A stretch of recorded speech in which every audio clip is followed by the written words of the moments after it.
Conforme con todo esto, mandó a algunos discípulos con una carta en que puso todo este testimonio sobre Jesús y lo envió a los fariseos de Cafarnaúm, que Jesús era el Hijo de Dios y el cumplimiento de las promesas de los profetas, y que todo cuanto hacía y decía era santo. Refutaba todos sus reparos, amenazaba con el juicio y los exhortaba a no rechazar la salud.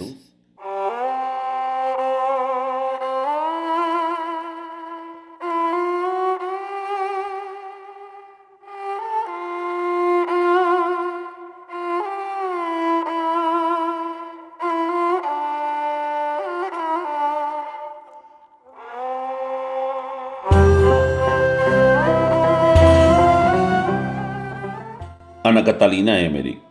Visiones y revelaciones completas. Cuarta parte. La vida de Jesucristo y de su Madre Santísima. Época sexta. Desde la conversión definitiva de la Magdalena hasta la degollación de Juan Bautista. 15.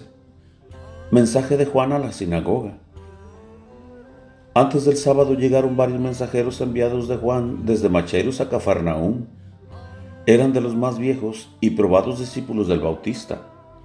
Entre ellos estaban los hermanos de María Cleofás, Santiago, Sadoc y Eliaquim.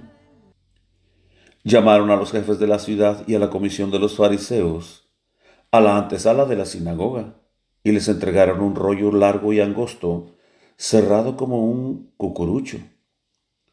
Era una carta de Juan con un testimonio severo y claro para ellos sobre Jesús.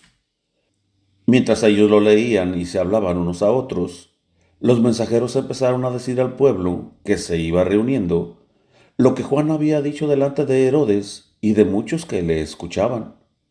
En efecto, cuando Juan envió a los mensajeros a Megido, y estos volvieron con la respuesta de Jesús, narrando sus milagros, sus enseñanzas, y por otra parte la persecución de los fariseos y las habladurías sobre Jesús, y también de que no se ocupaba de liberarlo de la cárcel por exaltarse a sí mismo y otras cosas, se sintió Juan de nuevo movido a dar testimonio claro sobre Jesús, ya que no había conseguido que ese testimonio lo diese más claro el mismo Jesús.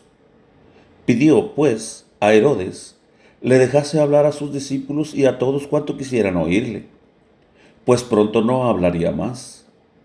Herodes se lo concedió gustoso, y se reunieron en el patio del mismo palacio todos sus discípulos y cuanto pueblo había querido escucharle. El mismo Herodes y su mala mujer estaban presentes escuchando desde un sitial elevado, rodeados de soldados. Vino Juan desde su encierro y comenzó a enseñar. Herodes lo permitía, pues quería mostrar al pueblo, para congraciarse con él, de que Juan gozaba de cierta libertad en su prisión. El Bautista habló con grande entusiasmo de Jesús. Dijo que él mismo no había sido enviado sino para preparar el camino y que no había anunciado sino a él, pero que este pueblo de dura cerviz no quería reconocerlo como Mesías. ¿Habían olvidado acaso lo que ya había dicho de Jesús?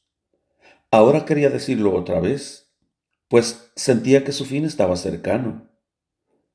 Cuando dijo esto se sintió una conmoción entre los presentes y muchos lloraban. Herodes también sintió grande inquietud y contrariedad, pues no era su intención matar a Juan. Su adúltera mujer, en cambio, trató de ocultar su maldad descubierta. Juan continuó con gran celo su predicación, recordando lo acontecido en el bautismo de Jesús, que él era el Hijo amado de Dios Padre, anunciado por todos los profetas. Todo cuanto enseña, dijo, es la enseñanza de su Padre. Lo que él obra es obra del Padre, y nadie puede llegar a Dios Padre sino por el Hijo. En este modo habló largamente, refutando todos los cargos que le hacían los fariseos, especialmente de que profanaba el sábado. Dijo, todos deben observar el sábado y santificarlo. Los fariseos lo violan porque no aceptan la enseñanza de aquel que es hijo, de aquel que instituyó el sábado. Muchas cosas más dijo, y por último añadió que Jesús era aquel en quien únicamente se puede esperar salvación. El que no cree en él y no acepta su doctrina será condenado, Exhortó a todos sus discípulos a seguir a Jesús y que no fueran como ciegos, que se quedan en la entrada, sino que entren en el templo mismo, es decir, en la doctrina y fe de Cristo. Conforme con todo esto, mandó a algunos discípulos con una carta en que puso todo este testimonio sobre Jesús y lo envió a los fariseos de Cafarnaúm, que Jesús era el Hijo de Dios y el cumplimiento de las promesas de los profetas, y que todo cuanto hacía y decía era santo. Refutaba todos sus reparos, amenazaba con el juicio y los exhortaba a no rechazar la salud.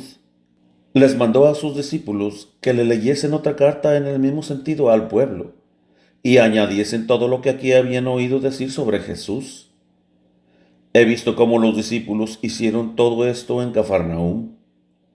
Se había reunido una gran muchedumbre de hombres venidos de muchas partes para este sábado. Había judíos de todas las regiones de Palestina.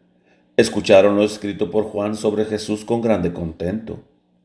Muchos sentían verdadero gozo y se reanimaron en su fe y en su amor a Jesús. Los fariseos tuvieron que evitar el concurso y nadie pudo objetar. Los hombres torcían la cabeza y se mostraban inclinados a dejar hacer. Reafirmaban con todo su autoridad y decían a los discípulos de Juan que no pondrían obstáculos en los caminos del Señor, si no faltaba a los preceptos de la ley y no promovía desórdenes. Confesaban que era verdad que estaba dotado de poder y gracia, pero que ellos tenían que cuidar el orden y todo debe tener su justa medida. Juan era un hombre bueno, pero no podía saber todo lo que pasa desde su prisión. No había, en efecto, estado mucho tiempo con él. Aşkım